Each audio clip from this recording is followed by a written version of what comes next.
فأعوذ بالله من الشيطان الرجيم. بسم الله الرحمن الرحيم. وترى الشمس إذا طلعت تزاور عن كهفهم ذات اليمين وإذا غربت تقرضهم ذات الشمال وهم في فجوة منه ذلك من آيات الله من يهد الله فهو المهتد ومن يضلل فلن تجد له وليا مرشدا وتحسبهم أيقاظا وهم رقود ونقلبهم ذات اليمين وذات الشمال وكلبهم باسط ذراعيه بالوصيد لو اطلعت عليهم لوليت منهم فرارا ولملئت منهم رعبا صدق الله مولانا العظيم. আজকের তিলাওয়াতকৃত আয়াতে মহান আল্লাহ রাব্বুল আলামিন বলেন, হে মুহাম্মদ সাল্লাল্লাহু আলাইহি ওয়াসাল্লাম, আপনি যখন গুহায় অবস্থানরত যুবকদেরকে আপনি যদি দেখতেন, আল্লাহ রাব্বুল আলামিন তাদেরকে এমন অলৌকিকভাবে হিফাজত করেছেন।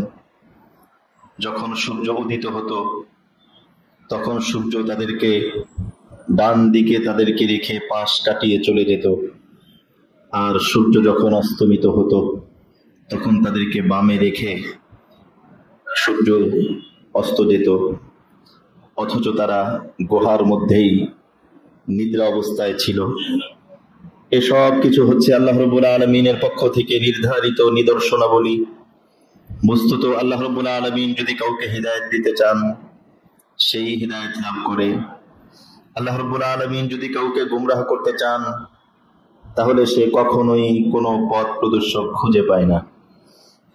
হে মুহাম্মদ সাল্লাল্লাহু আলাইহি ওয়াসাল্লাম, আমি তাদেরকে আমার নিদর্শনের চাদরে এমন ভাবে আবৃত করে রেখেছিলাম, আপনি যদি তাদেরকে দেখতেন আপনি মনে করতেন তারা জাগ্রত অবস্থায় আছে, অথচ মূলত তারা ঘুমিয়েই ছিল। আমি রব্বুল আলামিন তাদেরকে নিজ অলৌকিক কুদরত ব্যবহার করে আমি তাদেরকে পাশ পরিবর্তন করে দিতাম, আর তাদের পাহারায় নিমজ্জিত ছিল তাদের পাহারায় নিয়োজিত ছিল একটি কুকুর, যা নাকি হস্ত সম্প্রসারিত করে তাদেরকে পাহারা দিচ্ছিল। কেউ যদি উকি দিয়ে তাদেরকে দেখতে যেত অবশ্যই ভীত সন্ত্রস্ত হয়ে পলায়ন করতে বাধ্য হতো। এটা ছিল আজকের তিলাওয়াতকৃত আয়াতের সাবলীল অনুবাদ। আল্লাহ রাব্বুল আলামিন যদি তৌফিক দান করেন আজকের তিলাওয়াতকৃত আয়াতের উপরেই কিছু কথা বলার চেষ্টা করব ইনশাআল্লাহ। আল্লাহ রাব্বুল আলামিন আমাদের সকলকে পবিত্র কুরআনুল কারীমের হিদায়াত আমাদের জীবনে গ্রহণ করার তৌফিক দান করেন। আমরা আসহাবে কাহফের ঘটনা শুনছিলাম। হযরতে আব্দুল্লাহ ইবনে আব্বাস রাদিয়াল্লাহু তাআলা আনহু উনি বর্ণনা করেন, হযরতে আমিরে মুয়াবিয়া রাদিয়াল্লাহু তাআলা আনহু উনি একবার এই অঞ্চল দিয়ে যাচ্ছিলেন। ওনার কাছে মনে হলো আসহাবে কাহফের যে গুহা, উনি অনুমান করলেন যে এটাই সম্ভবত ওই গুহা যে গুহায় আসহাবে কাহফ তারা ঘুমিয়েছিল। উনি বললেন যে আমি একটু ভিতরে ঢুকে দেখে আসি ওরা কি অবস্থায় আছে, কেমন আছে। হযরত আব্দুল্লাহ ইবনে আব্বাস রাদিয়াল্লাহু তাআলা আনহু বললেন, আপনি কখনোই তা পারবেন না, কারণ আপনার থেকে উত্তম যিনি মুহাম্মদ সাল্লাল্লাহু আলাইহি ওয়াসাল্লাম, তাকে লক্ষ্য করেই আল্লাহ রাব্বুল আলামিন বলছেন লাওয়াল্লাইতা মিনহুম ফিরারা ওয়ালা মুলিকতা মিনহুম রুবা। আপনি যদি উকি মারেন তাহলে আপনি ভীত সন্ত্রস্ত হয়ে বেরিয়ে আসবেন। তাহলে নবীজিকেই আল্লাহ রাব্বুল আলামিন বলছেন যে আপনি ভয় পেয়ে বেরিয়ে আসবেন, সেখানে আপনি পারবেনই না। এখানে মূল ঘটনাটা আমরা আলোচনা করে আসছিলাম। ওই 7 জন যুবক তারা যখন আসলো, তারা একটা গুহার ভিতরে আশ্রয় নিল। এখানে বেশ কিছুদিন তারা সেখানে অবস্থান করলো। বেশ কিছুদিন অবস্থান করার পর তাদের মধ্যে সবচেয়ে শক্তিশালী এবং সুদর্শন যুবক ছিল, তার নাম হলো তামলিখা। এই তামলিখা ছিল খুব শক্তিশালী এবং খুব সুদর্শন এবং অত্যন্ত বিচক্ষণ। তারা প্রথমে কিছুদিন এখানে আশ্রয় নেওয়ার পর চিন্তা করলো যে আমরা একটু বাহিরে বের হই, অবস্থা জানি, কি অবস্থা, কেমন কি চলছে।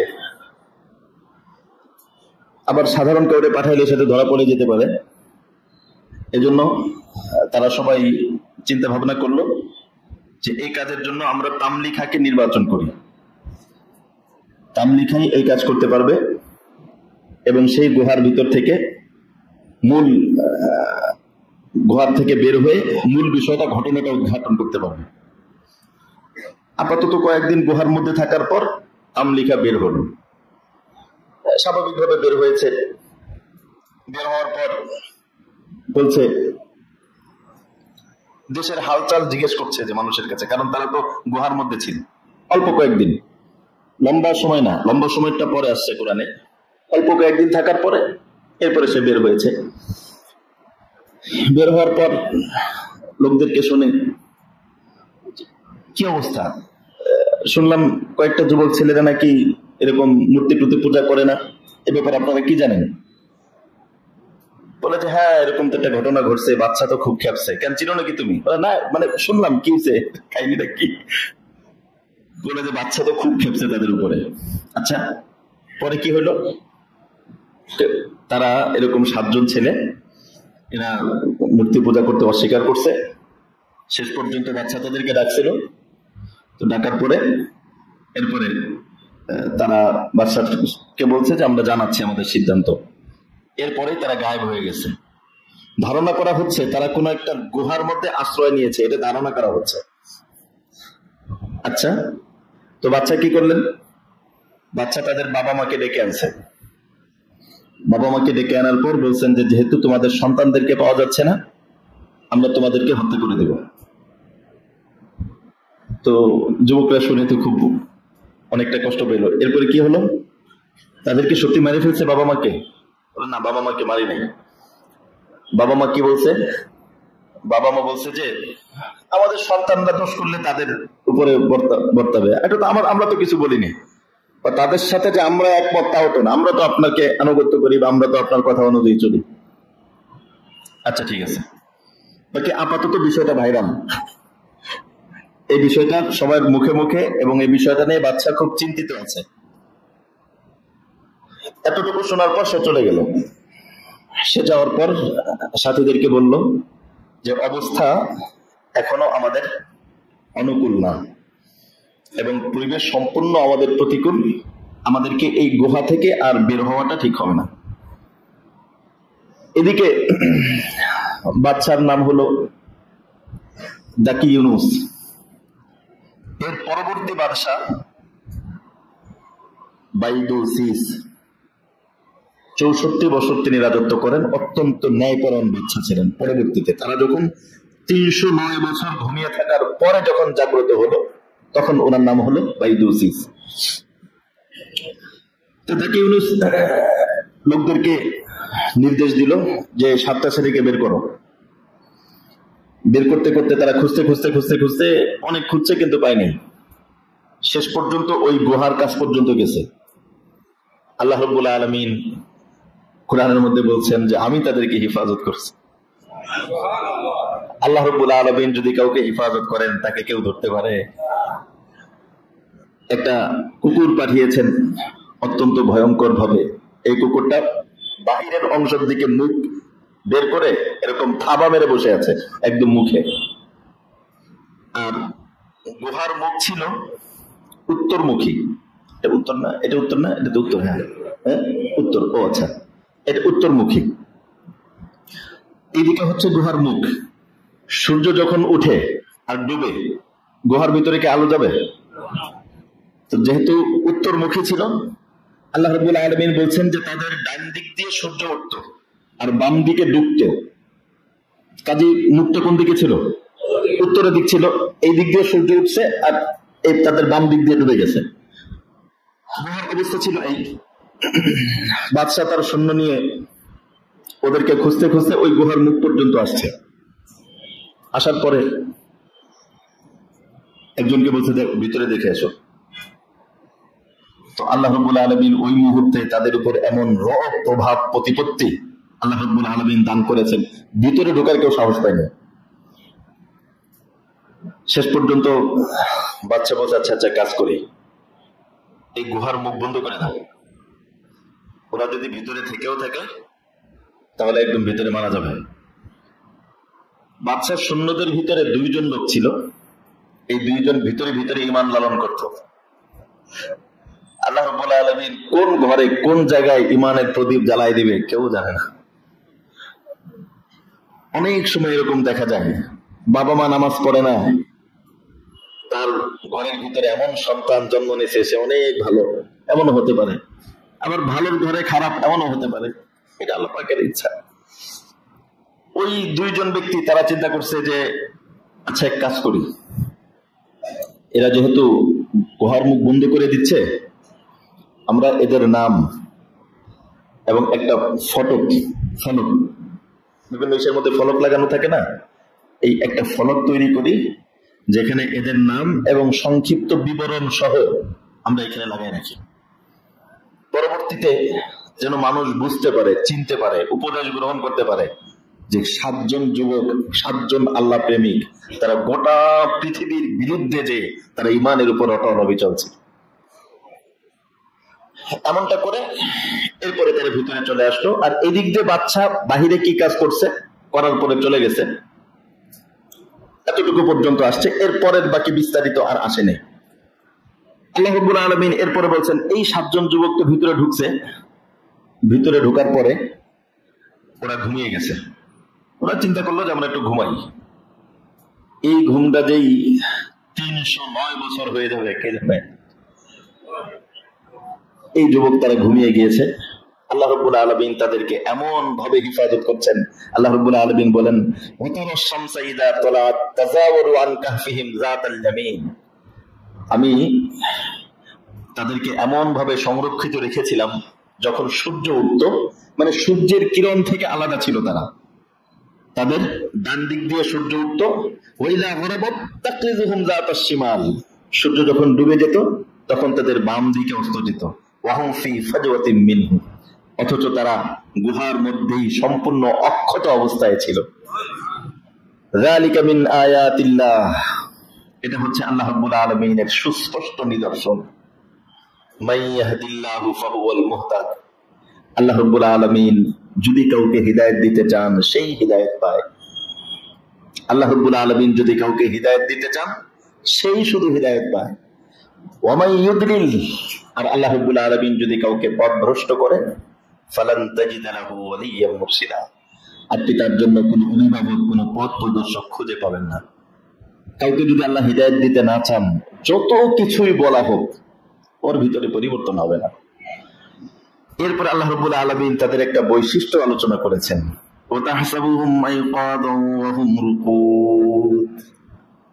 আল্লাহ রাব্বুল আলামিন বলছেন, হে মুহাম্মদ সাল্লাল্লাহু আলাইহি ওয়াসাল্লাম, আপনি ওয়াতাহসাবুহুম আইকাদান ওয়া হুম রুকুদ, আমি তাদেরকে এত চমৎকার ভাবে সুরক্ষা দান করেছি, আপনি যদি তাদেরকে দেখতেন তাহলে আপনি মনে করতেন যে জেগে আছে। ঘুমন্ত মানুষ এটা মনে হতো না, আপনি দেখলে মনে করবেন জেগে আছে। এটার অনেকগুলো ব্যাখ্যা আছে। কোন কোন ব্যাখ্যা এরকম যে তারা স্বাভাবিক অবস্থায় বসে থাকার মতো, কিন্তু তারা ঘুম। বাহির থেকে কেউ ঢুকলে দেখে ভয় পেয়ে যাবে, একজন মানুষ বসা। আর আরেক ব্যাখ্যা হলো তারা ঘুমিয়েছিল কিন্তু চোখ খোলা ছিল, অর্থাৎ ঘুমন্ত মানুষ কিন্তু দেখলে বোঝা যাবে জাগ্রত। আমাদের এক ক্লাসমেট ছিল, সে তাকায় তাকায় ঘুমাইতো। ক্লাসের মধ্যে সে ঘুমাইলে হুজুর টের পাইতো না, একদম তাকায় তাকায় ঘুমাইতেছে, মানে হালকা চোখ পরিপূর্ণ বন্ধ হইতো না, হালকা ফাঁকা থাকতো। আল্লাহ রাব্বুল আলামিন বলছেন যে তারা ঘুমন্ত, কিন্তু আপনি দেখলে মনে করবেন যে তারা জাগ্রত। আর আমি কি করতাম, আল্লাহু আকবার, আল্লাহর জন্য যদি কেউ একটু কষ্ট করে, আল্লাহ তাকে কি পরিমাণ দান করেন, কি পরিমাণ সম্মান আল্লাহ পাক তাকে দান করেন। এই কুফর শিরিক ছেড়ে আসছে, এলাকা ছেড়ে আসছে, বাপ মা ছেড়ে আসছে, পরিবার ছেড়ে আসছে, ঝুঁকির মধ্যে আসছে। আল্লাহ রাব্বুল আলামিনের কাছে এত পছন্দ হয়েছে, এত পছন্দ হয়েছে। আল্লাহ রাব্বুল আলামিন বলেন, আমার বান্দারা আমার জন্য এত কিছু ছাড়লো, এরা ঘুমিয়ে থাকলে এক পাশ হয়ে যদি থাকে তাহলে 309 বছর কেমন হয়ে যাবে। রব্বুল আলামিন বলেন, আমি কুদরতি ভাবে তাদেরকে পাশ পরিবর্তন করে দিতাম।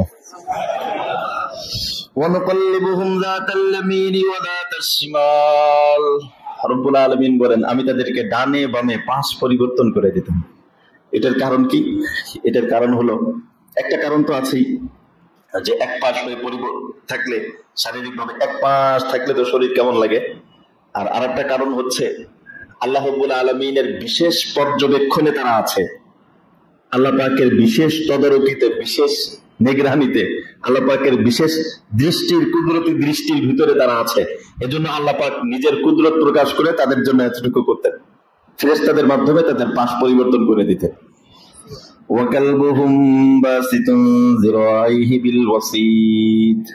আর তাদের যে কুকুর, মনে আছে কুকুরের কথা? গত সপ্তাহে বলেছিল, কুকুর কথা বলেছিল, এটা আল্লাহর পক্ষ থেকে প্রেরিত ছিল। কেউ কেউ বলেছেন এই কুকুরটাও আল্লাহ পাঠিয়েছেন, আর কেউ বলেছেন না, কুকুর সাধারণ কুকুরই ছিল, আল্লাহ পাঠানো এরকম না, কুকুর সাধারণ কুকুরই ছিল, কিন্তু সৎ সঙ্গে এই কুকুরের ভিতরে পরিবর্তন আসছে। এটা তো কোরআনের কথা, এটা তো কোরআনের কথা। সৎ সঙ্গ তাফসিরে, এখানে তাফসিরে রুহুল মানির মধ্যে, তাফসির ইবনে কাসিরের মধ্যে, তাফসিরে তাবরানির মধ্যে, তাফসির কাবীরের মধ্যে লম্বা আলোচনা আসছে সৎ সঙ্গ নিয়ে। কল্পনা করা যায় যে একটা কুকুর, এই কুকুরটাও, যেই কুকুর শরীর নাপাক, এই 7 জন তাওহীদে বিশ্বাসী। কোন কোন মুফাসসির বলেছেন যে কয়েকটা প্রাণী, কোন কোন মুফাসসির বলেছেন কয়েকটা প্রাণী জান্নাতে যাবে, তার মধ্যে একটা হলো হযরত সালেহ আলাইহিস সালামের উটনি। আর কেউ কেউ বলেছেন এই যে আসহাবে কাফের এই যে কুকুরটা, এটা সৎসঙ্গ। এই সৎসঙ্গের কারণে আল্লাহ রাব্বুল আলামিন এই কুকুরের ভিতরেও আল্লাহ পাক কি শক্তি দিলেন যে কালবুহুম বাসিতুন যিরাইহি বিল ওয়াসিদ, সে একদম থাবা মেরে বসেছিল। আশরাফ আলী থানভী রাহমাতুল্লাহি আলাইহি বলেছেন, কোন ব্যক্তি যদি, কোন নেককার বান্দা তাদের সংস্পর্শ অবলম্বন করে, তাহলে নেককার বান্দা নেক কাজ করে যেই নেকি অর্জন করে, যে তাদের সান্নিধ্য অবলম্বন করলো, সেও ওই নেকির ভাগীদার হয়। এটা দলিল দিয়েছেন এটা দিয়ে যে ওই ব্যক্তিরা না তাওহীদে বিশ্বাসী, আল্লাহ রাব্বুল আলামিন তাদেরকে কুদরতি ভাবে তাদেরকে হেফাজত করছেন 309 বছর। তো কুকুর তো তাওহীদে বিশ্বাসী না, কিন্তু তাদের সান্নিধ্যের কারণে কুকুরও 309 বছর তারা ওখানে জাগ্রত ছিল। তারা 309 বছর ছিল, তো কুকুরটাও 309 বছর তাদের পাহারাচ্ছে। এরপরের যেটা, এরপরেরটা তো কোরআনে বিস্তারিত আসেনি, বাকি 309 বছর পর্যন্ত তাদের যে অবস্থা, কুকুরেরও সেম অবস্থা। এজন্য শেখ সাদী রহমতুল্লাহি আলাইহি এই ঘটনা লেখার পরে অনেকগুলো শের লিখেছেন। এই ঘটনার পরে শেখ সাদী রহমতুল্লাহি আলাইহি লিখেছেন, বাবাদা ইয়া রেগস্তে হুম সারে লুত খানদানে নবুওয়াত শগমে সুদ সগে আসহাবে কাহফে রোজিয়ে চাঁদ পায়নে কা গিরফত মর্দমে সুদ। উনি বলেছেন, দেখো, লূত আলাইহিস সালামের ছেলে, লূত আলাইহিস সালামের স্ত্রী ভালো মানুষের সান্নিধ্য অবলম্বন করে নাই। স্ত্রী নবীর, কিন্তু মিশছে কাফেরদের সাথে, সম্পর্ক কাফেরদের সাথে ছিল। স্ত্রী যদিও নবীর, কিন্তু সম্পর্ক কাফেরদের সাথে, মিলামেশা কাফেরদের সাথে, যোগাযোগ কাফেরদের সাথে। এটা থাকার কারণে লূত আলাইহিস সালামের স্ত্রী, নূহ আলাইহিস সালামের সন্তান একই। নূহ আলাইহিস সালামের সন্তান, ছেলে হলো নবী, কিন্তু উঠা বসা চালচলন সব কাফেরদের সাথে। এই কারণে নবীর স্ত্রী হওয়ার পরও তার নাজাত হয় নাই। অপরদিকে কি, সগে আসহাবে কাহফে রোজিয়ে চাঁদ পায়নে কা গিরফত মর্দমে সুদ। অথচ আসহাবে কাহফের কুকুর, সে তো একটা কুকুর, মানুষ না। এই কুকুরটা তাওহীদে বিশ্বাসী, তাদের সান্নিধ্যে থাকার কারণে ওই ব্যক্তিরা আল্লাহর যে নিয়ামত প্রাপ্ত হয়েছে, কুকুরটাও আল্লাহর নিয়ামত প্রাপ্ত হয়েছে। এরপরে উনি বলেন, ইয়ারে বদ বত্তালবু ওয়াদ আজমারে বদ হকে জাতে পাকে আল্লাহুস সামাদ। অনেক চমৎকার কথা, মানে একদম স্বর্ণ খচিত কথা। আমার সাধ্য থাকলে এগুলো স্বর্ণ দিয়ে লিখে টানায় রাখতাম, এত মারাত্মক, মানে দামি কথা। ইয়ারে বদ বত্তল বদ আজমারে বদ হকতে যাতে পাকে আল্লাহুস সামাদ। উনি লিখেছেন যে খারাপ বন্ধু ইয়ারে বদ বত্তল আজমার, মার মানে হলো সাপ।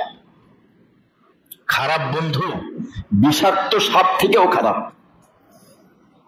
কেউ যদি খারাপ মানুষের সাথে মিশে, ওর থেকে বিষাক্ত সাপের সাথে মিশা ভালো। কেন? কারণও বলে দিচ্ছে।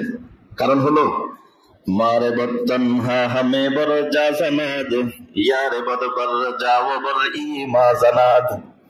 উনি বলেন বিষাক্ত সাপ সে ছবল মারবে জানের উপরে।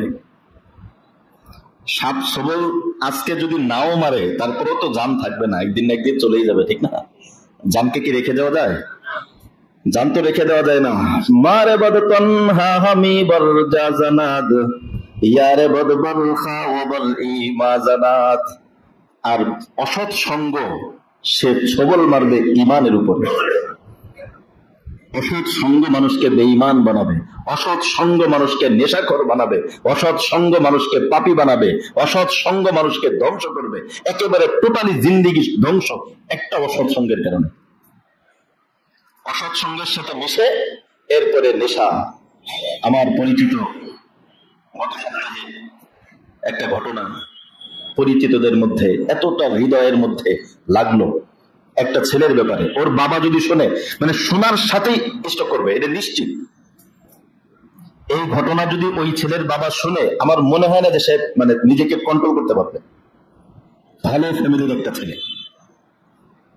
তার স্ত্রী কিভাবে কিভাবে কিভাবে যেন নাম্বার নিয়ে আমাদেরকে ফোন দিয়েছে এবং বলছে হুজুরের সাথে আমার একটা বিশেষ কথা আছে। এই কথার ভিতরে বলল যে সে তো নেশার মধ্যে জড়িত, তার সবার সাথে যোগাযোগের ভিতরে পরিবর্তন, নেশার মধ্যে জড়ায়। এখন আমার সাথে আচরণ খারাপ। গুনাহগার যে হবে, যে আল্লাহর হক দেয় না, সে মানুষের হক কেমনে দিবে? গুনাহগারের সাথে বাবা মার সম্পর্ক ঠিক থাকবে না, স্ত্রীর সম্পর্ক ঠিক থাকবে না, সন্তানের সম্পর্ক ঠিক থাকবে না। কারণ আল্লাহর সাথে সম্পর্ক না থাকলে গোটা পৃথিবীর থেকে তার সম্পর্ক আলাদা হয়ে যায়। এজন্য খবরদার, খবরদার, সন্তানদেরকে নিজেও মিশবেন না, খারাপের সাথে মিশবেন না। খারাপের সাথে মিশলে লাগবেই, নিজের জীবনে লাগবে। কোনো অবস্থাতে খারাপ বন্ধু, খারাপ কারোর সাথে মিশবেন না। খারাপের সাথে মিশলে খারাপের আসর লাগবেই। দুনিয়াদারের কাছে গেলে দুনিয়ার লোভ তৈরি হবেই, যত কিছু হোক হবেই। দুনিয়াদারের কাছে গেলে দেখবেন আপনার ভিতরে আল্লাহ এটা কিনতে পারতাম, এটা কিনতে পারতাম। দুনিয়ার বড় কোনো ব্যক্তি তার অফিসে গেলে মনে হবে আমার এরকম থাকতো, এরকম থাকতো। দুনিয়াদারের কাছে গেলে দুনিয়ার লোভ তৈরি হয়, আল্লাহওয়ালাদের কাছে গেলে আল্লাহর মোহাব্বত তৈরি হয়। এজন্য অসৎ সঙ্গ খুব খারাপ জিনিস। এ কথাই উনি বললেন মারে বত্তানহা হামি বর যা জানাদ ইয়ারে বদ বর যাও বল ইমা জানাদ। হযরত শেখ সাদী রহমাতুল্লাহ আলাইহি উনি একটা ঘটনা লিখছেন। গুলিস্তান ওনার একটা ঐতিহাসিক কিতাব আছে। ওই কিতাবের ভিতরে উনি তো কবি ছিলেন আর বড় আধ্যাত্মিক ব্যক্তি ছিলেন।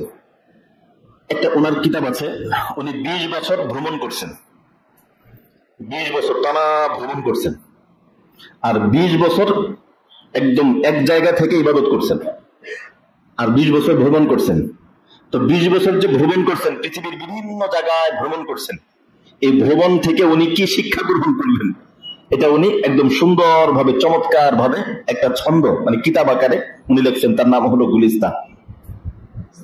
এই কিতাবটা আমাদের মাদ্রাসায় পড়ানো হয়, কিন্তু পার্থক্য হলো এই কিতাবটা আমরা পড়াই, কিন্তু কিতাবটা বাচ্চাদেরকে পড়াই। বাচ্চারা বুঝে না, ও মুখস্থ করে কিন্তু বুঝে না। আমি ছাত্রদেরকে বলি যে তোমরা তো যারা পড়তেছো 15-16 বছর, 16-17 বছরের ছেলেরা পড়ে, ওরা বুঝে না, ওরা মুখস্থ করে, কিন্তু এর আধ্যাত্মিকতা।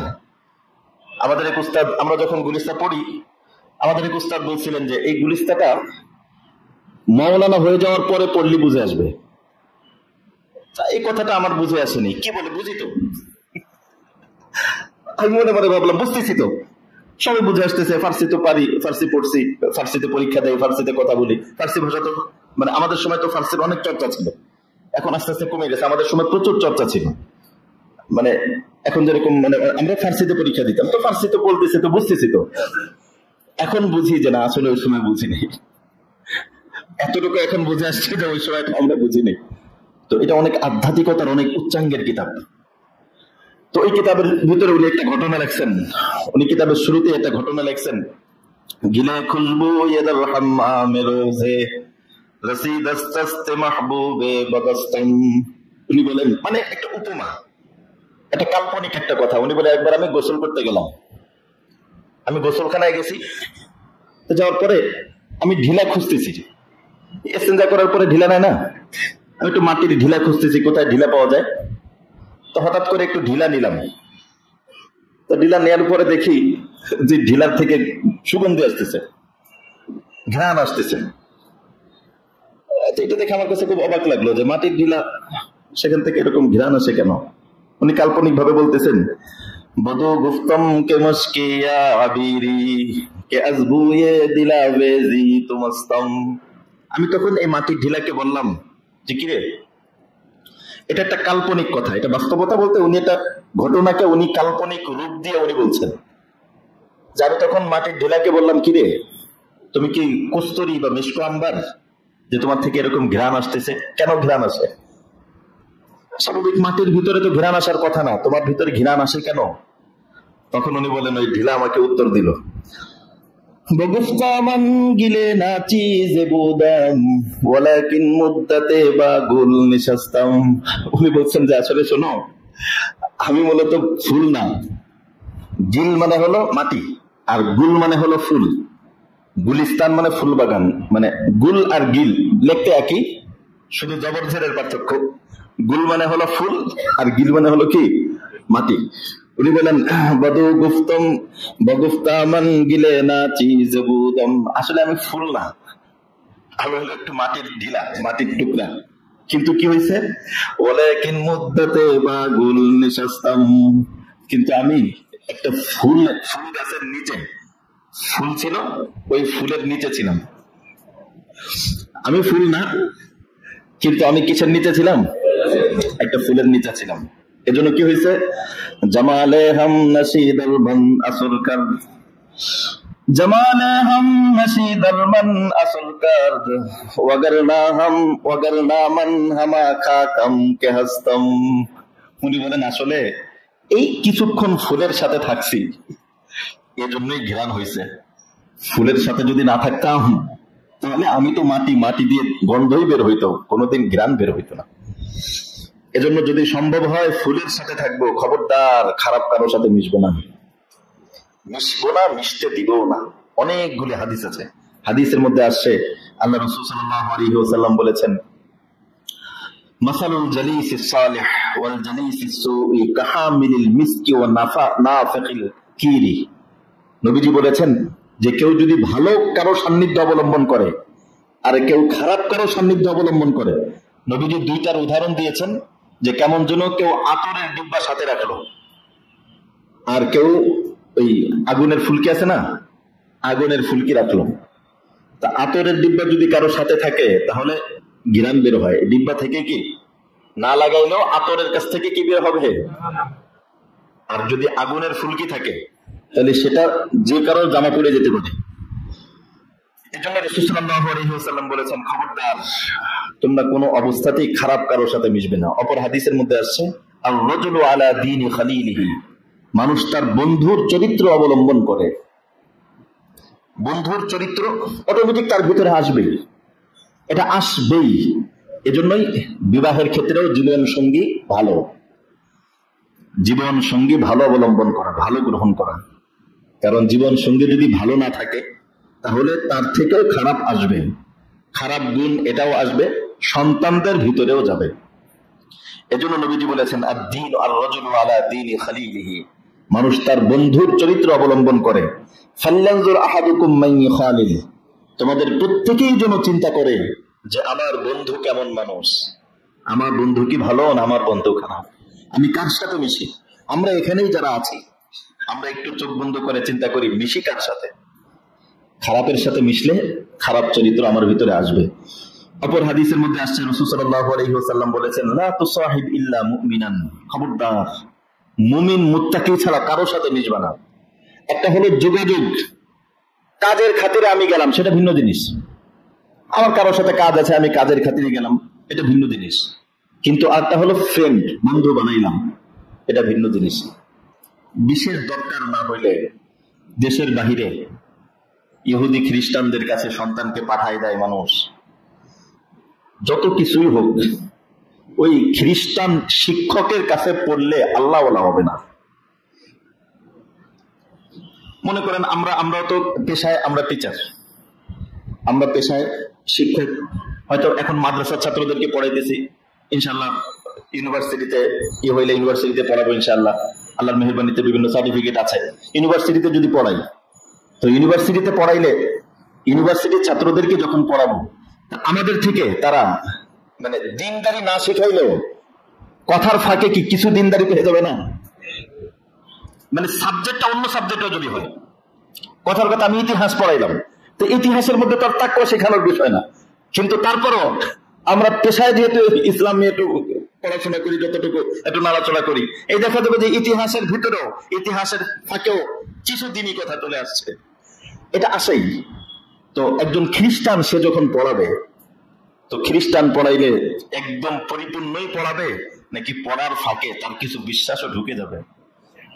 ঢুকে যায়, এটা চলে আসে। এজন্য বিশেষ প্রয়োজন না হইলে সন্তানদেরকে বাহিরে দেওয়া, বাহিরে পাঠানো, একদম একা একা। কেউ আছে এরকম মেয়েকে একা একা পাঠাই দিচ্ছে,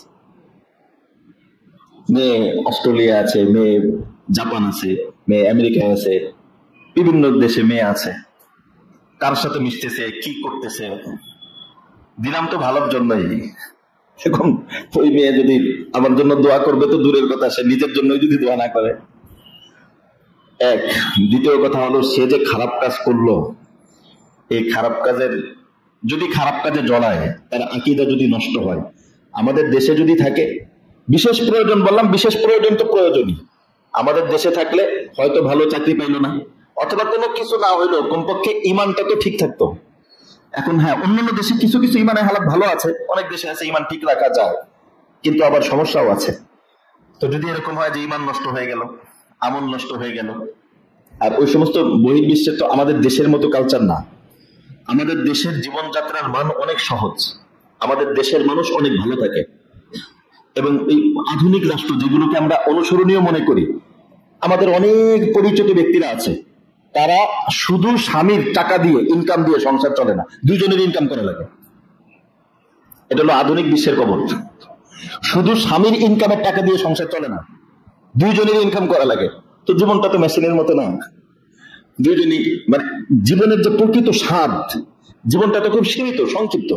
এই যে শুক্রবারে ভূমিকম্প হলো, মোটামুটি কি বলেন, এটা যদি আর 2-3 মিনিট থাকতো,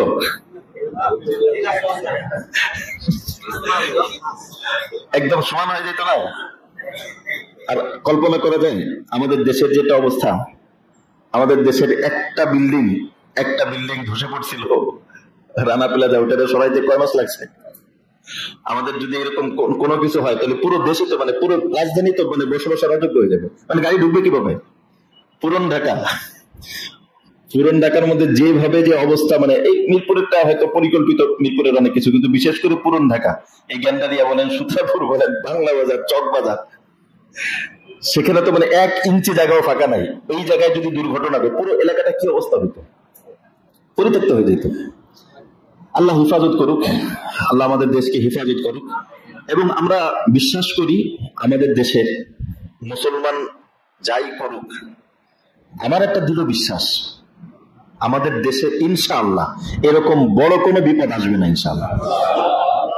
কারণ কি জানেন, আমার কাছে যেটা মনে হয় সেটা হলো, আমাদের দেশের এই হেফজখানাগুলো, গোটা পৃথিবীর মানুষ যখন ঘুমিয়ে থাকে, গোটা পৃথিবী, দেশ না, গোটা পৃথিবীর মানুষ যখন ঘুমিয়ে থাকে, এই হেফজখানার ছেলেরা, মাসুম বাচ্চারা, নাবালেগ শিশুরা 3:30-4টার সময় উঠে তারা এই শীতের ভিতরে ওযু করে, এরপরে তারা নামাজ পড়ে, তারপরে তারা দোয়া করে, এরপরে তারা কোরআন শরীফ পড়ে। আমার যেটা মনে হয়, এই কারণে আমাদের এই দেশের উপর তখন করোনা আমাদের কিন্তু ওইরকম কিছু করে নাই। আমাদের এই বিষয়টার কারণে এই যে আলহামদুলিল্লাহ, এর প্রত্যেকটা বিভিন্ন মসজিদে হেফজখানা আছে, জায়গায় জায়গায় অনেক হেফজ বিভাগ আছে। শেষ রাত্রে দেখবেন হেফজ বিভাগ ছাড়া যেখানে একটা হেফজ বিভাগ আছে, আশপাশের মানুষের সঙ্গে বাচ্চারা পড়তেছে, একদম টাইম টু টাইম পড়তেছে। তো ওদের সিনার ভিতরে, এই যে পুরান ঢাকা বলেন, বিভিন্ন জায়গা বলেন, ওদের সিনার ভিতরে যে কোরআন, হিফাজত, কোরআন পড়তেছে। এই জিনিসটা আমাদের বাংলাদেশের মতো সৌদি আরবে নাই। আমরা তো সৌদি আরবের অবস্থা ভালো জানি। সৌদি আরবের আমার ছোট ভাই হেফজর দিক দিয়ে পুরো ইসের মধ্যে 1 নম্বর হয়েছে, 1 নম্বর হয়ে পদক পাইছে। ওরা আমি জিজ্ঞেস করলাম যে ভাইয়া একটু এটা পৃষ্ঠা জিজ্ঞেস করছি, বলে যান একটু সময় দেন, একটু পড়ে আগে একটু পড়ে নই, এরপরে শোনাইতে পারবো। আমাদের মুয়াজ্জিজ সাহেব হাসতেছে, এটা হাসবেই, কারণ আমাদের ভালো ভালো হাফেজরা হাসবে এটা শুনলে। কি বলেন, এটা হাসার কথা না? আপনি আমাদের এই যে মুয়াজ্জিজ সাহেব হাফেজ, আমাদের হুজুর হাফেজ, হুজুরদেরকে জিজ্ঞেস করেন একটা সূরা, এখনই জিজ্ঞেস করেন, এখনই শোনাইতে পারবে। অথচ ওনারা হেফজ পড়ছে কত বছর আগে, ওনারা কত বছর আগে হেফজ পড়ছে, এখনই বলবেন যে হুজুর খুব মন চাইতেছে আপনি একটু সূরা বাকারার একটু শুনান, হুজুর এখনই শোনাইতে পারবেন। এটাই হলো হাফেজ। এরকম হাফেজ অন্য দেশে হয় না, কারণ এই পরিমাণ মেহনত অন্য কোনো দেশে করে না। আমাদের ছেলেগুলো যে পুরো পৃথিবীর মধ্যে 1 নম্বর হয় কেন? পুরো পৃথিবীর ভিতরে এই লাগাতার তারা যে 1 নম্বর হইতেছে কেন? আমাদের এই দেশের যে শিক্ষার ব্যবস্থা অত্যন্ত খুব কষ্টকর। সৌদিতে এটা নাই। সৌদির বাচ্চারা খুব অল্প সময় পড়ে, জোহর থেকে আসর পর্যন্ত অথবা আসর থেকে মাগরিব পর্যন্ত। কিন্তু আমাদের দেশের যে এই যে বাংলাদেশ, ভারত, পাকিস্তান, এই যে আমাদের ভারত উপমহাদেশের শিক্ষার যে ব্যবস্থা, এটা কোনো অবস্থাতে আরবের কোনো দেশে নাই। এটা আমি জেনে পড়ে উঠেছি। আমাদের ছেলেরা শেষ রাত্রে উঠে যাবে, শেষ রাত্রে উঠে ফজরের নামাজের আগেই তারা পুরো সবক যেটা সামনে মুখস্থ করবে, 1 পৃষ্ঠা 2 পৃষ্ঠা 3 পৃষ্ঠা, এটা মুখস্থ শোনায় দেবে। আল্লাহর মেহেরবানিতে আমি একদিনে 14 পৃষ্ঠা মুখস্থ করছি, 14 পৃষ্ঠা শুনাইছি এরকম ফজরের আগে। ফজরের পরে আর না, হুজুরা ফজরের পরে সবক নেবেন না, ফজরের পরে, এরপরে পিছনের পড়াটা ফজরের পরে পড়বে একদম 9টা 9:30 পর্যন্ত। এরপরে আবার ঘুমাবে, ঘুমের থেকে ওঠার পর আবার পিছনের পড়া পড়বে, পিছনের পড়া শেষ হয়ে যাওয়ার পর এরপরে আবার 5-7 পারা তিলাওয়াত করবে, এরপরে আবার সবকের প্রস্তুতি নেবে, মাগরিবের পরে থেকে আবার ঈশা পর্যন্ত টানা সামনের পড়া পড়বে। এই যে সব সময় পড়ার যে একটা পদ্ধতি, পড়ার যে একটা, এই কষ্টগুলো বিদেশের ছেলেরা করতে পারে না। আল্লাহ পাকের বিশেষ মেহেরবানি। হয়তো বিভিন্ন প্রতিষ্ঠানের সাথে আমরা যুক্ত আছি, জড়িত আছি, আমরা মনে করি এই এত হুজুর, এত মাদ্রাসা, কিন্তু আমরা জানি না এই মাদ্রাসার ওসিলায় হয়তো আমাদের দেশকে আল্লাহ হেফাজত করতেছে।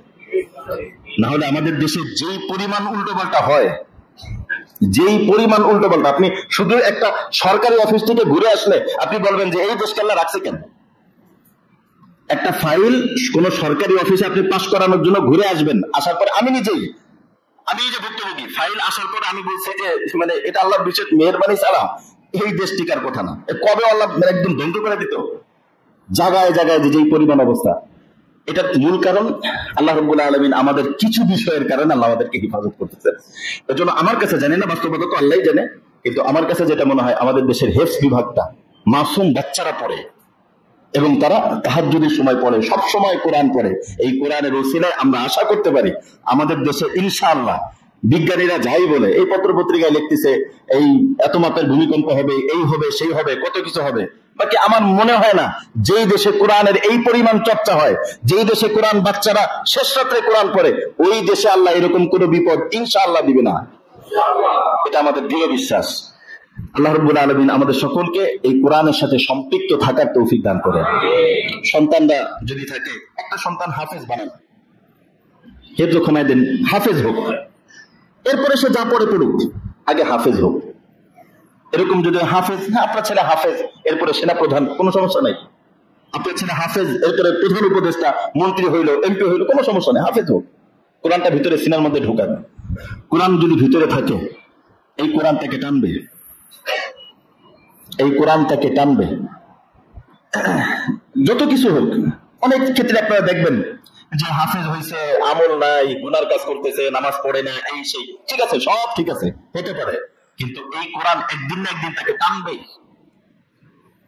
হয়তো কোনো একটা দিন জীবন তার পাল্টে যেতে, কারণ তার ভিতরে তো আছে বারুদের মতো, শুধু জ্বলে উঠলেই হয়েছে। তার ভিতরে তো কোরআনের বারুদ আছে। হয়তো ময়লা পড়ে গেছে, কোন দিন আল্লাহ ময়লা দূর করে দেয় তো ঠিক নাই। একদিন যদি ময়লা পরিষ্কার হয়ে ভিতরে জ্বলে ওঠে, তাহলে আল্লাহ হলি হয়ে যাবে। এজন্য আপনারাও চেষ্টা করবেন সন্তানদেরকে হাফেজ হোক, এরপরে আলেম হইলে তো আলহামদুলিল্লাহ ভালো, কোরআন বুঝবে আরো ভালো। আর যদি এরকম হয় হাফেজ হইলো, এরপর স্কুলেও পড়লো, বিভিন্ন পড়লো, কোনো সমস্যা নাই, কিন্তু কোরআন ভিতরে থাকুক। বিভিন্ন জাপানে বিভিন্ন জায়গায় এরকম আছে যে বাচ্চারা হাফেজ হয়, সেটা আরো অনেকই হয়। তোমরা বিষয়টাও ফিকির করবো। আর যে সমস্ত দ্বীনী প্রতিষ্ঠানগুলো যেখানে কোরআন হেফজ করে, এই প্রতিষ্ঠানগুলোর সাথে সম্পৃক্ত থাকার চেষ্টা করবেন, যার যতটুকু সম্ভব। আমি হেফজ পড়তে পারলাম না, আমি একটা দিনী প্রতিষ্ঠানের সাথে যতটুকু একটু লেগে থাকি, যতটুকু লেগে থাকি। কেউ কেউ বলে হুজুরটা হলো ব্যবসা, মাদ্রাসা করতেছে, মাদ্রাসা হলো একটা ব্যবসা। অনেকে মুখে শুনবেন এই মাদ্রাসা হলো ব্যবসা। আরে ভাই, তাও তো ভালো, দেশে ইয়াবার ব্যবসা করে না, মাদ্রাসার ব্যবসা করতেছে। এই কথা বুঝেন নাই? সেটা ইচ্ছা করলে এই টাকাটা, ওই যে আমরা তো আমাদের দেশের হুজুরদের টাকা হইলে হুজুররা চিন্তা করে একটা মাদ্রাসা দেয়। হুজুররা এই চিন্তা করে না টাকা আছে সিঙ্গাপুরে একটা বাড়ি করি, এই চিন্তা করে না, কোনো হুজুর করে না। টাকা আছে একটা ভালো গাড়ি কিনি, একটা ভালো ফ্ল্যাট কিনি, এগুলো কেউ করে না। হুজুররা চিন্তা করে একটা মাদ্রাসা দিই। হ্যাঁ, মাদ্রাসা থেকে আমরা যেটা আশা করি আরো ভালো আশা করা উচিত, আরো ভালো করা উচিত। বাকি এতটুকু তো কমপক্ষে হয় যে মাদ্রাসা থেকে, প্রত্যেক মাদ্রাসা থেকে দেখবেন বছর শেষে কিছু ছেলে হাফেজে কোরআন হচ্ছে। তো কিছু ছেলেকে হাফেজে কোরআন তৈরি করা, কিয়ামত যতদিন হবে এই বাচ্চাদের সিনার মধ্যে কোরআন সংরক্ষিত, এটাও কি কোন বড় খেদমত? এই যে এই ছেলেটা যে কোরআন পড়তেছে, এই ছেলেটা যে কোরআন হিফজ করতেছে, এটাও তো অনেক বড় কিছু। এজন্য মাদ্রাসার ভিতরে আমরা মাদ্রাসার আরো ভালো চাই। বাকি মাদ্রাসার যতটুকু করতেছে আলহামদুলিল্লাহ, এর মাধ্যমে দিনের অনেক উপকার হচ্ছে। কথা কি বুঝে আসছে সবাই? এজন্য আমাদের সম্ভব হলে আমরা মাদ্রাসার সাথে জড়িত থাকবে, যার যতটুকু সম্ভব। আর জড়িত থাকি আর না থাকি, মাদ্রাসার বিরোধিতা কেউ করবো না। এটা আমার একদম দিলের একটা কথা, মাদ্রাসার বিরোধিতা কেউ করেন না। কারণ কি জানেন? একটা কারণ বলে দিই। আমরা তো মাদ্রাসার লোক, এই গোপন কথাগুলো কেউ হয়তো বলবে না। মাদ্রাসার বিরোধিতা করলে হুজুররা যে জিনিসটা করে, সব মাদ্রাসারে হয়তো কেউ বলে কেউ বলে না, আমি বলে দিতেছি। মাদ্রাসার কোনো সমস্যা হইলে উস্তাদরা ছাত্রদেরকে নিয়ে শেষ রাতের একটা দোয়া করে, আমরাও করি, সব মাদ্রাসাগুলোতে করে। যারা মাদ্রাসার হিতাকাঙ্ক্ষী তাদের জন্য দোয়া হয়, আর যদি কেউ মাদ্রাসায় ডিস্টার্ব করে তাদের জন্য দোয়া হয়।